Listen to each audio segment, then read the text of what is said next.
downfall. Linda was never the good witch. Gossip and spreading rumors will be your downfall. She threw her into the dead ditch. Jealousy makes you lose everything, that's the cost. How about you just stay in the land of the lost? Besties with the witch of the west.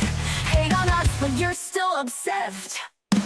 Getting you to be the big bad villain, babe, go get a psychoanalysis. Because I know I'm one in a million, but it's fine, I'll be your protagonist. You're talking too much, we can all hear your whispers. Calling us wicked is a little insulting. You gave them to her, but you can keep the rest with first thoughts. You're a girl's girl, but that's just disgusting.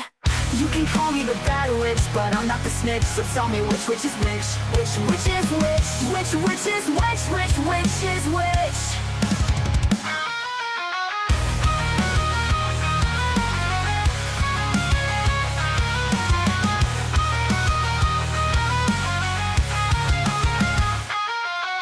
Mirror on the wall, who's the saddest one of all? Glenda was never the good witch. Gossip and spreading rumors will be your downfall. She threw her into the dead ditch. Jealousy makes you lose everything, that's the cost. How about you just stay in the land of the lost? Besties with the witch of the west. Hate on us, but you're still obsessed. Hating me to be the big bad villain, babe, go get a psychoanalysis. Because I know I'm one in a million, but it's fine, I'll be your protagonist. Muy bien, queridos.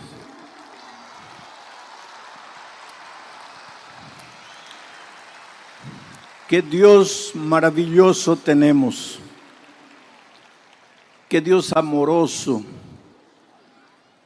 Qué Dios que se compadece de sus hijos. Qué Dios que los alcanza en los lugares más distantes. Vamos a orar. Oh Padre amado, en la noche tibia de Trujillo, humildemente como tu siervo te suplico que tu Espíritu Santo soberano se mueva por las galerías, por las sillas aquí abajo, por todos los rincones de este estadio, tocando la mente, preparando el corazón de cada hijo, de cada hija, para que tu palabra esta noche produzca frutos para vida eterna. Aquí hay miles de personas deseosas de escuchar lo que tú quieres decirles, pero también hay miles de personas con un pedido especial en su corazón.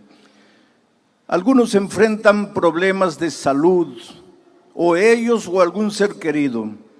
Otros atraviesan por dificultades financieras. Otros experimentan luchas en el hogar, a veces soledad. A veces hay personas que han sido traicionadas. En una multitud como esta tiene que haber gente herida, gente sangrando, gente llorando. Gente que tal vez piensa que para él ya no hay salida, no hay solución.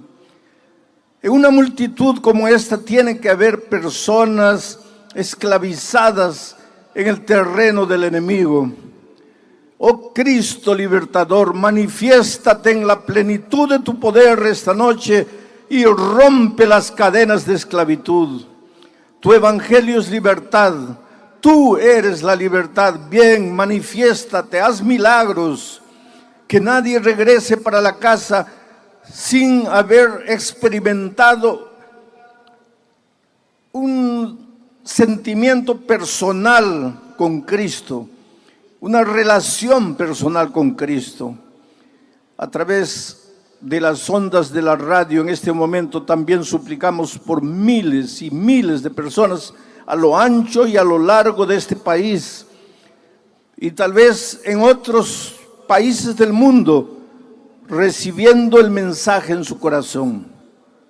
Hay gente triste, tal vez un preso en la cárcel está escuchando este mensaje, tal vez una persona agonizando en el hospital.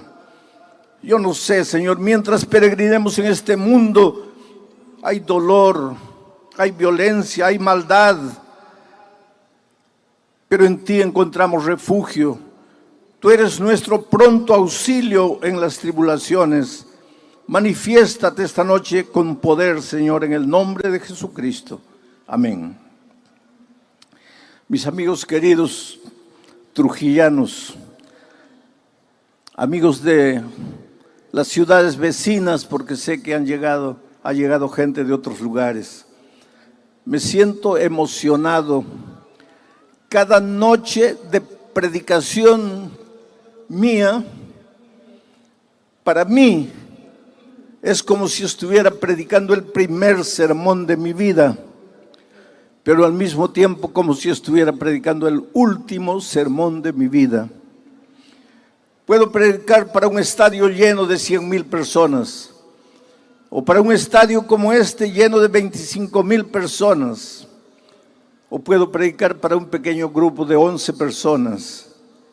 Predico con la misma emoción, coloco mi corazón en cada palabra, porque sé que a pesar de ser un simple ser humano, pecador como cualquier ser humano, soy un instrumento de Dios en este momento para hablar a tu corazón en nombre del Señor. Y es por eso que vamos a abrir la palabra de Dios. Y el texto que escogí para esta noche es el capítulo 11 de Hebreos, versículo 4. Entonces voy a pedir que coloquen el texto en la tela y dice así. Ustedes están leyendo el texto ahí. Voy a usar este texto varias veces. Voy a pedir que coloquen el texto de nuevo, así que voy a pedir a los que están en el control que estén atentos a las indicaciones. Pero el texto dice así: por la fe, Abel ofreció a Dios más excelente sacrificio que Caín. Esa es la primera parte y me voy a detener aquí. Por la fe, Abel ofreció a Dios excelente sacrificio. Por la fe. ¿Qué es fe? A veces hablamos mucho de fe, pero no entendemos qué es la fe. Si le pudiéramos buscar un sinónimo a la palabra fe, ese sinónimo sería confianza. Así que cuando tú dices, yo tengo fe en Dios, estás diciendo, yo confío en Dios.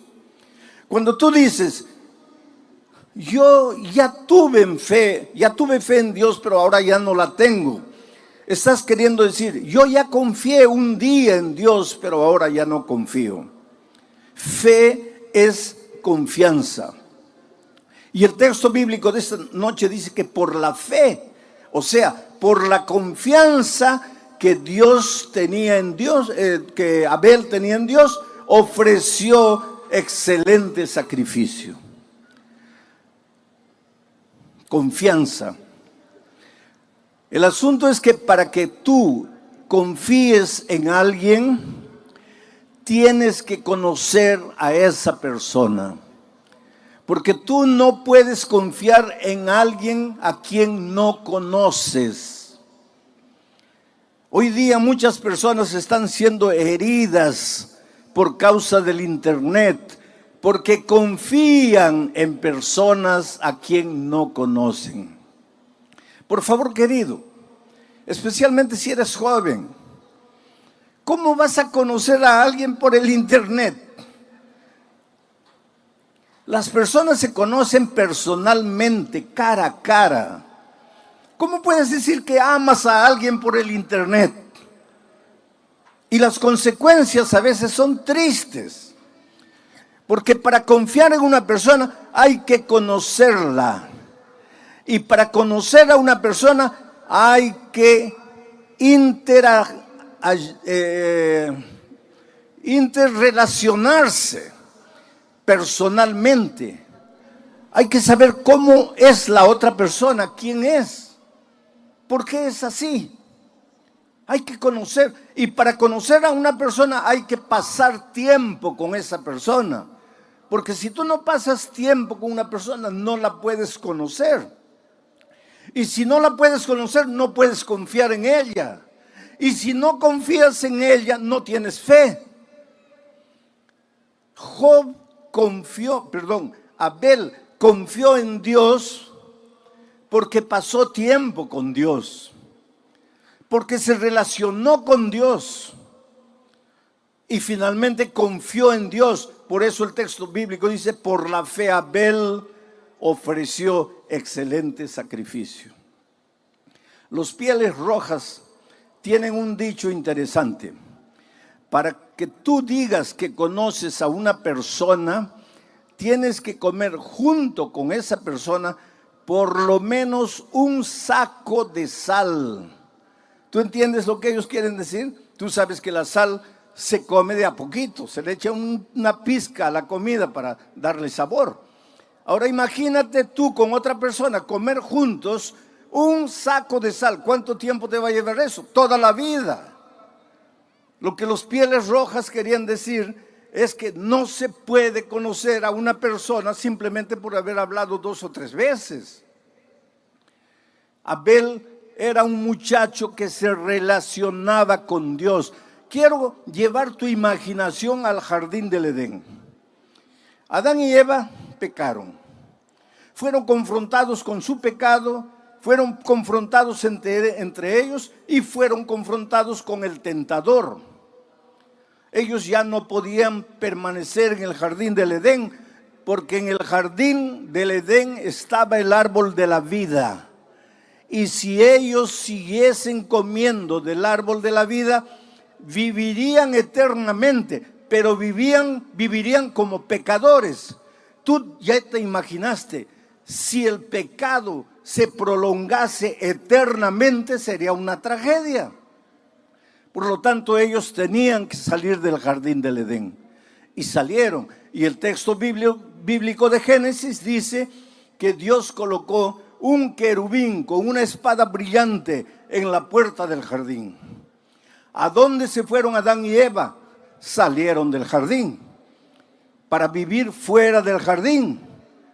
Se alejaron de Dios, pero podían ver el jardín y podían ver al ángel guardián del jardín. Y cuando Caín y Abel nacieron, Adán y Eva los llevaban de pequeñitos a la frontera del jardín y de lejos les mostraban a los hijos y les decían, nosotros vivíamos allí, éramos felices, éramos perfectos, no había dolor, no había calor, no había frío, no había necesidad. El trabajo no era pesado como ahora para nosotros. Todo era paz, todo era armonía. Y seguramente que los hijitos le preguntaban, ¿y por qué ustedes salieron de ahí? Y ellos con lágrimas en los ojos les explicaban, es que nosotros hicimos algo que no debíamos hacer. Dios nos había dicho que podíamos comer de cualquier árbol del jardín, menos del árbol del conocimiento del bien y del mal, y nosotros comimos. Y tuvimos que salir porque el pecado tiene consecuencias. Oh querido, quisiera que esta noche tú colocases en tu mente y en tu corazón una verdad incontestable. El pecado tiene consecuencias. Y te lo voy a explicar de una manera irrisoria. Imagínate que tú te arrojas del 20º piso porque decides quitarte la vida. Y allá por el 10º piso te arrepientes del pecado que estás cometiendo, de quitarte la propia vida. Y clamas a Dios, Señor, perdóname. Ahora, conociendo la misericordia y el amor de Dios y sabiendo que Dios es un Dios siempre pronto, listo a perdonar, ¿tú crees que Dios te perdona o no te perdona en el momento que tú dices, Señor, perdóname? Claro que te perdona. Estás perdonado, pero ya estás cayendo por el 9º piso. Perdonado. Vas a llegar al suelo. Perdonado. pero vas a morir. Porque el pecado tiene consecuencias.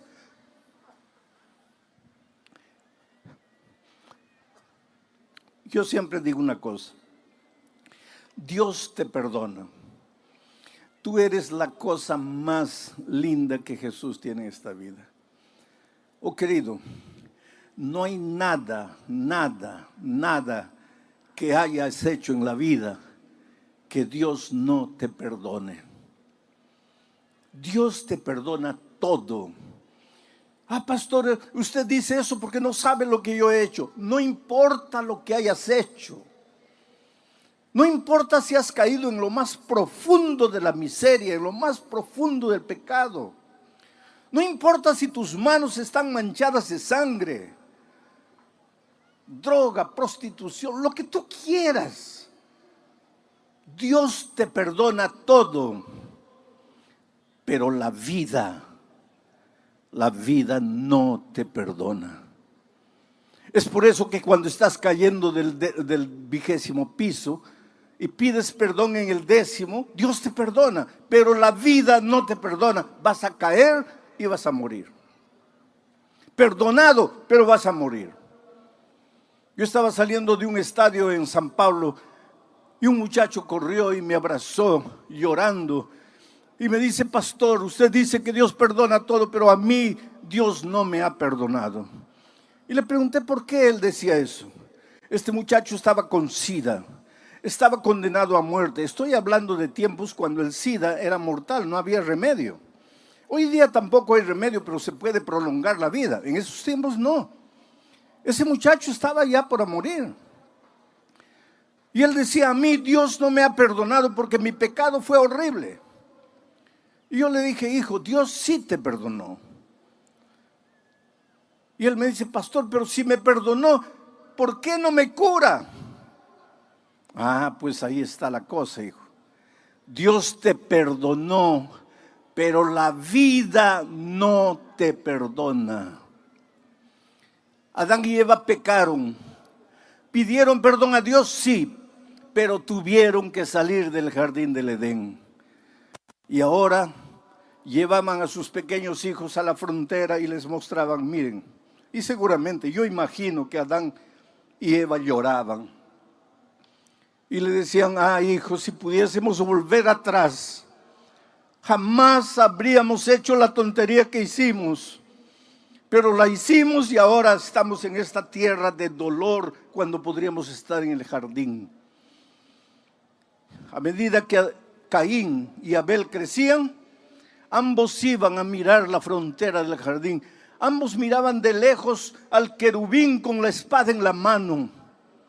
Y delante de ese cuadro, los dos reaccionaron de maneras diferentes.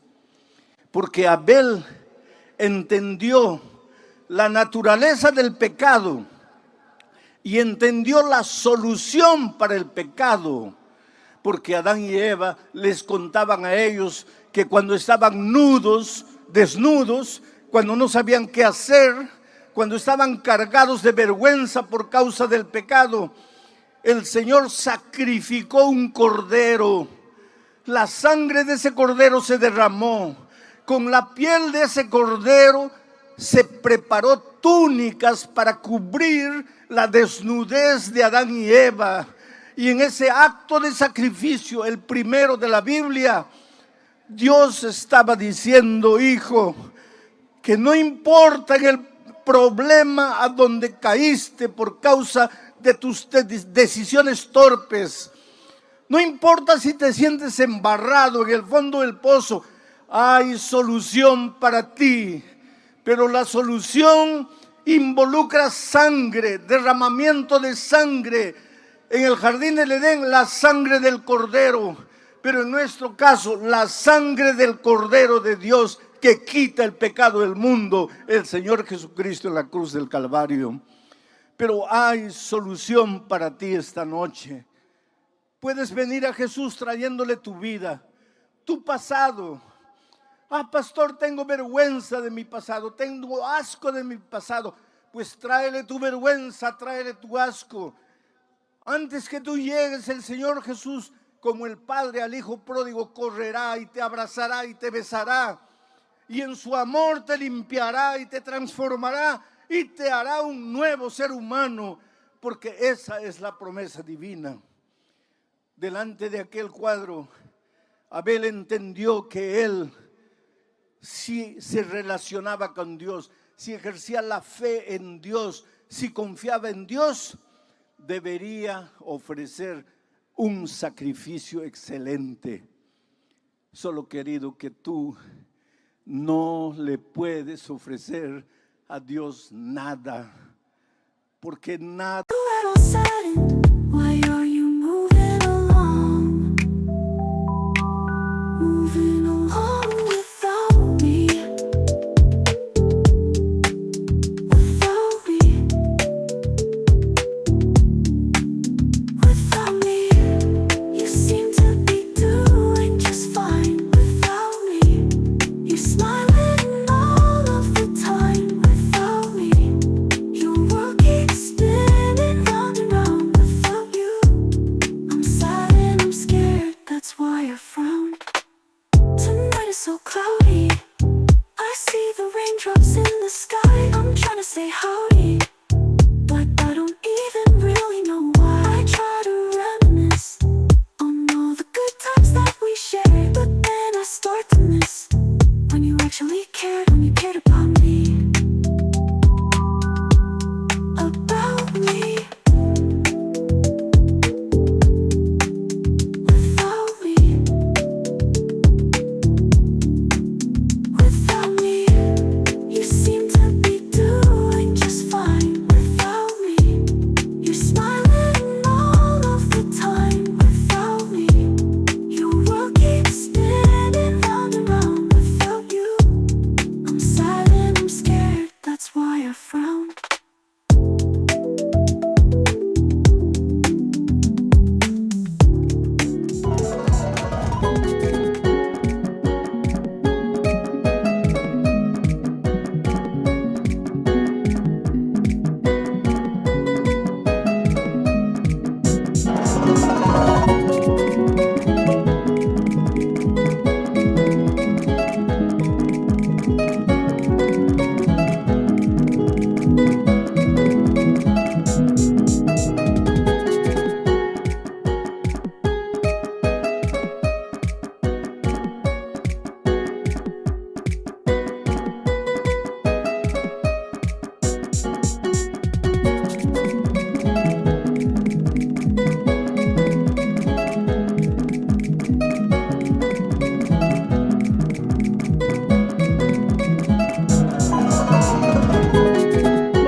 Nada bueno tienes. Por más que te esfuerces para producir buenas obras, obras de justicia, tu justicia para Dios es como trapo de inmundicia. No quieras tú presentarle a Dios tu buen comportamiento. No quieras tú creer que la salvación es porque dejaste de fumar o de beber, o porque no comes carne de puerco, o porque guardas el sábado, o porque haces esto, o porque haces aquello. Todo eso para Dios es como trapo de inmundicia. ¿Y sabe por qué? Porque quien produce esas obras son tus manos de inmundicia, porque somos humanos, manchados de pecado. Por lo tanto, el único sacrificio aceptable para Dios no es nuestro sacrificio humano, es la sangre maravillosa del Cordero. Necesitas creer en Jesús. Necesitas creer que si vas a Él arrepentido y le confiesas tu vida, Él te va a cubrir tu multitud de pecados. Él te va a lavar en su sangre. Él te va a limpiar en su gracia. Necesitas creer. ¿Sabes por qué no has vencido hasta hoy? Porque luchas por tus propias fuerzas. Porque crees que tu dominio propio te va a dar la victoria. No, querido. El único que te garantiza la victoria es el Señor Jesucristo. Por eso Abel ofreció un cordero y Dios aceptó la ofrenda de Caín, de Abel. Mientras que Caín ofreció el fruto de sus manos, el fruto de la tierra, y Dios no aprobó el esfuerzo humano. Dios aprobó la gracia de Cristo, y por eso el fuego vino y consumió la ofrenda de Abel. Pero el texto sigue diciendo, vamos a volver al texto, por favor coloquen en la pantalla. Por la fe Abel ofreció a Dios más excelente sacrificio que Caín, por lo cual alcanzó testimonio de que era justo. Esa es la parte que voy a desarrollar ahora. Por lo cual alcanzó testimonio de que era justo. ¿Quién alcanzó el testimonio de que era justo? Abel. ¿Y quién dio el testimonio de que era justo? Dios. ¿Y por qué Dios dio en favor de Abel el testimonio de que era justo? Porque él ofreció un cordero, la gracia maravillosa de Jesucristo.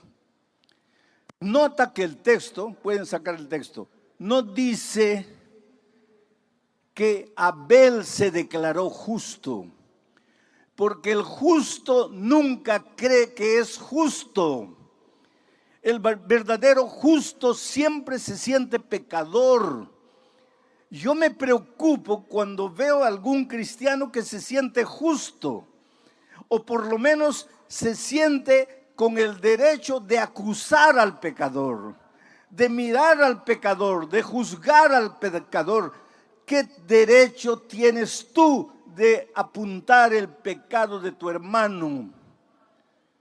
Mira la viga de tus ojos, no mires la paja del ojo de tu hermano. Tú no eres justo. Abel no dijo, yo soy justo porque Dios aprobó mi sacrificio, sino que Dios dio testimonio de que era justo. Dios el justo. Ahora hay una cosa.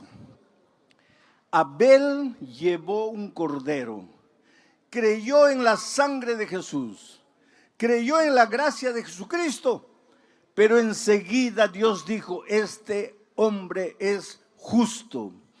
Justo es aquel que anda en la justicia. Justo es aquel que hace obras de justicia. Pero Abel no hizo las obras de justicia con sus esfuerzos propios.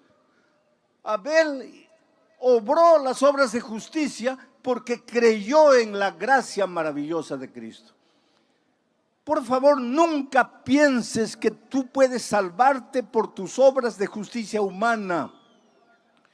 Pero tampoco pienses que porque eres salvo por la gracia de Cristo, puedes vivir como tú quieres. No.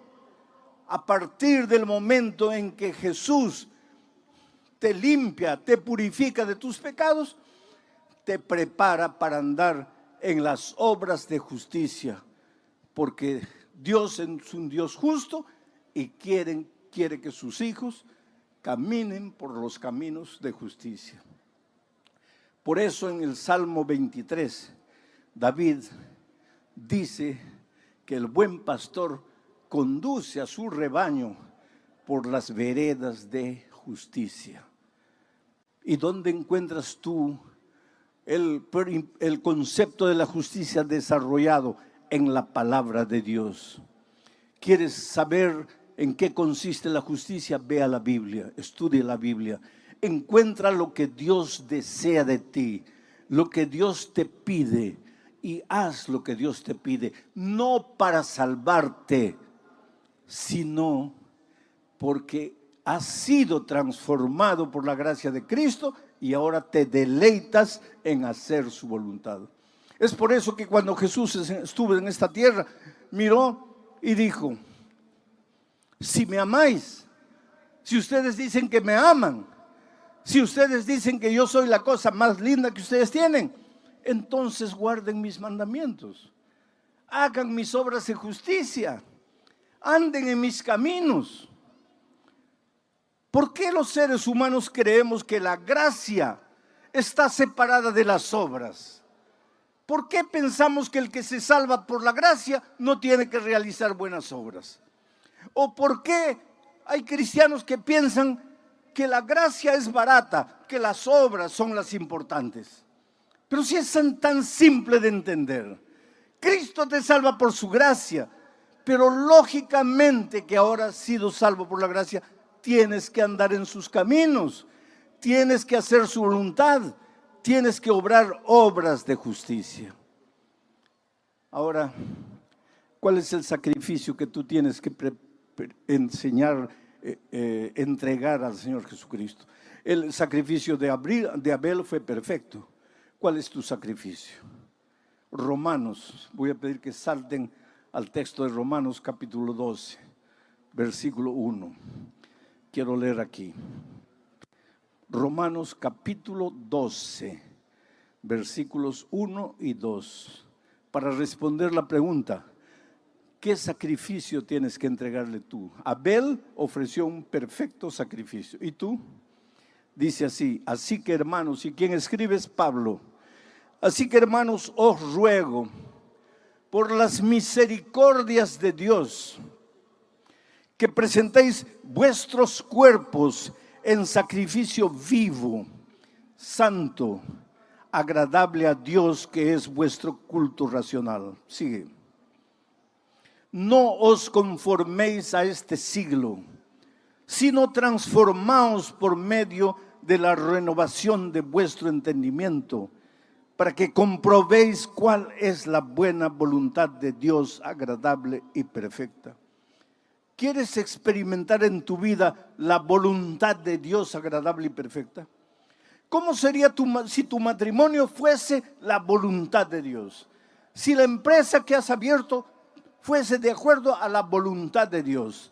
Si el curso universitario que has escogido fuese de acuerdo a la voluntad de Dios.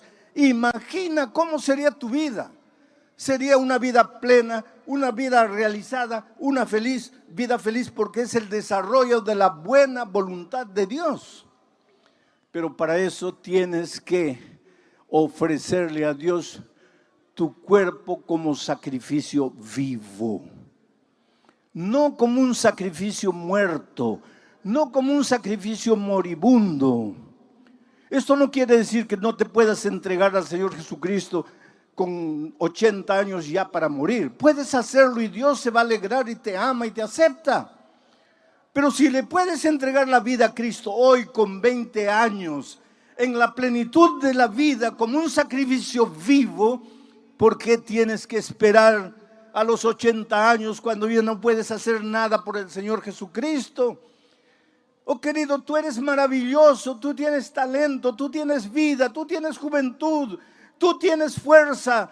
No la destruyas en la miseria de la vida.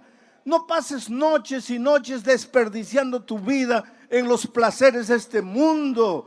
Entrégale tu ser entero a Dios como sacrificio vivo. Y deja que la buena y agradable voluntad de Dios se haga realidad en tu vida. Y tendrás paz y serás feliz. Yo me acuerdo de una historia triste, de una abogada que comenzó a sentirse mal y fue al médico. Y el médico, después de unos exámenes, le dijo: estás con SIDA. pero ella nunca le había sido infiel al esposo. ¿Cómo podría estar contagiada de SIDA? Evidentemente el esposo había traído esa enfermedad a la familia. Pero cuando la abogada recibió el diagnóstico de que estaba con SIDA, el consultorio de la médica era a las orillas del mar de Copacabana. Ella salió con el papel en la mano, caminó hasta la playa, se sentó en la arena y recordó toda su vida. Solo había tenido un hombre en la vida, su esposo. Habían comenzado a flirtear cuando tenían 12, 13 años. Comenzaron a enamorar a los 15 años contra la voluntad de los padres. Ella le repetía desde la ventana las palabras de una poesía que muchos de ustedes conocen. Quítate de la ventana, chiquillo loco, que mi madre no te quiere, ni yo tampoco. Pero el muchacho insistía y la conquistó. Y a los 15 años de edad empezaron a enamorar. Ese muchacho no quería saber nada con la vida, solo amigos, al principio cigarro, después bebida, después drogas. Y los padres le decían a la hija, pero hija, ¿cómo te vas a casar con un muchacho así? Tú, una abogada, ¿cómo te vas a casar con un hombre irresponsable que solo quiere disfrutar de tu dinero? Porque él no trabaja, él no es profesional, él no estudia, él solo vive en las drogas, en la bebida. Y ella respondía a sus padres con aquella frase famosa de las chicas: mi amor lo va a cambiar. Oh querido, tu amor no cambia a nadie, por favor no te engañes. Pero en esta vida todos tenemos que tomar decisiones. Caín tomó una decisión errada, Abel tomó la decisión correcta. Esta jueza, esta abogada, tomó una decisión errada. Se casó con la persona errada, con una persona que no quería saber literalmente nada con las responsabilidades de la vida, que solo quería pasarla bien, que solo quería disfrutar de los placeres de esta vida. Ella fue una buena esposa, respetó a su esposo en todo tiempo, pero él no.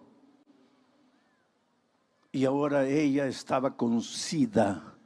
Estoy hablando de tiempos antiguos, vuelvo a repetir, cuando no había remedio ni prolongación de vida para los enfermos de SIDA. Ella volvió para la casa. Él no estaba. Ella esperó hasta las 11 de la noche.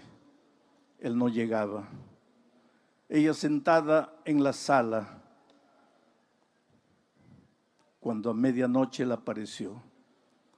Y él sabía que su esposa había ido al médico. Y él sabía que ese día le darían los resultados a la esposa. Y él sabía que ya estaba con SIDA y que la única persona que podría haber pasado la enfermedad para ella era él. Por eso cuando él abrió la puerta y vio a la esposa sentada en la sala, lo primero que hizo fue caer de rodillas y decirle: querida, me perdona, por favor, perdóname. Yo arruiné tu vida, yo te condené a muerte. Yo no puedo hacer nada para resolver el problema. Yo solo te puedo pedir perdón. Pero la cólera tomó cuenta de ella. De repente vio todo oscuro. Perdió la paciencia. Y le gritó: ¿tú piensas que porque te arrodillas y me pides perdón has resuelto mi problema? Voy a morir. Voy a morir y tú eres el único culpable. Has vivido todo el tiempo de mi dinero, nunca has trabajado, nunca te has comprometido con nada y me has condenado a muerte. Y en un momento de ira ahí entró al cuarto, agarró un revólver y le dio 6 tiros al esposo y lo mató. Enseguida llamó a la policía y se entregó. Y fue presa. Y fue condenada. Y en la prisión quería morir. Decía: Señor, si estoy con SIDA y si ya siento los síntomas, ¿por qué no acabas de una vez con mi vida? ¿Para qué estoy aquí? Y ahí entra el ministerio de la radio, porque la radio tiene la capacidad de entrar a los lugares a donde nadie entra.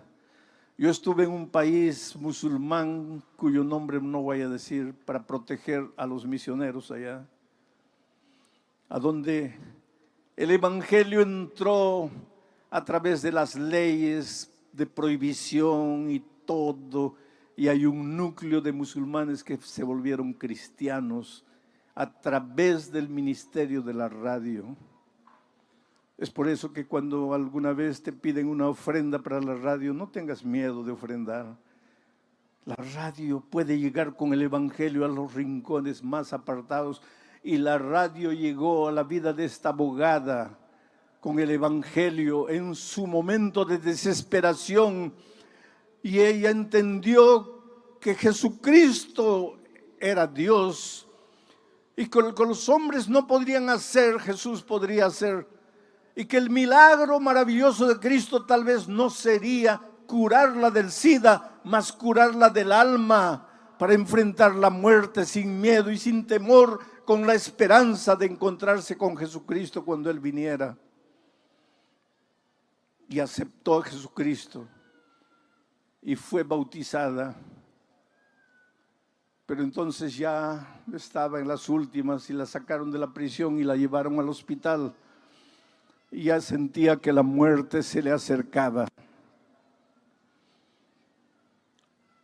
Y entonces cuando el pastor la visitó, ella le dijo: pastor, yo no tengo miedo de morir, porque en la Biblia aprendí que los cristianos no morimos, solamente dormimos hasta la segunda venida de Cristo, y que cuando Cristo venga, yo resucitaré para encontrarme con el Señor Jesús. La más grande decisión que he tomado en mi vida fue aceptar al Señor Jesús y bautizarme. Y le dijo: anoche tuve un sueño. Soñé que estaba siendo juzgada y que el diablo vino y le presentó todas las acusaciones contra mí. Muchacha torpe, no le hizo caso a sus padres cuando era joven, mientras se enamoraba con un don nadie. Muchacha torpe porque cuando vio la vida promiscua que el marido vivía, no se separó. Y finalmente muchacha torpe porque agarró un revólver y le quitó la vida al esposo. Y entonces en su sueño ella vio al Señor Jesucristo acercarse al Padre y decirle: todo esto es verdad, pero lo que el diablo no dice es que ella aceptó mi gracia, aceptó mi sangre, aceptó mi sacrificio y fue bautizada. Por lo tanto yo escribo: perdonada y salvada. Esa es la maravilla de Jesús. No importa quién eres, dónde vives, qué haces, cómo vives. No importa tu pasado escrito lleno de garabatos. Dios te ama. Dios te ofrece la oportunidad de reconstruirte por dentro, de arrancar de tu corazón el odio, el rencor, el resentimiento que te está matando a ti. Por eso esta noche te voy a hacer una invitación. Esta invitación es para aquellos que ya se han preparado, han estudiado la Biblia y tal vez están listos para ser inclusive bautizados hoy. Pero esta invitación también es para aquellos amigos que han venido tal vez por primera vez para escuchar la palabra de Dios y quieren aceptar el sacrificio de Cristo, y como Abel quieren hacer la más grande decisión de la vida, ofrecer su ser entero en sacrificio en los brazos del Señor. Si tú quieres ser bañado por la gracia maravillosa de Cristo, te voy a pedir que te levantes, salgas de las tribunas, de las sillas que están abajo, y vengas aquí adelante, porque quiero hacer una oración especial por ti. Voy a pedirle a Laura que venga para cantar, porque mientras ella canta yo voy a estar orando, y mientras eso tú ven lentamente. ¿Quién es la primera persona que quisiera llegar aquí adelante? Ven en el nombre de Jesucristo. Ven lentamente, déjate traer por el Espíritu de Dios. No tengas miedo de demorar, sal de la galería, ven aquí, dirígete. Déjate traer por el Señor Jesús. El Espíritu Santo está hablando, está tocando tu corazón, te está llamando. Este es el momento. Ven a Jesucristo.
Queridos, ustedes están aquí adelante porque prefieren a Cristo.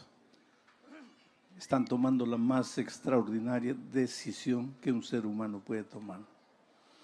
Aquella abogada tomó su decisión para morir, pero ustedes están tomando la decisión para vivir. ¡Qué cosa linda!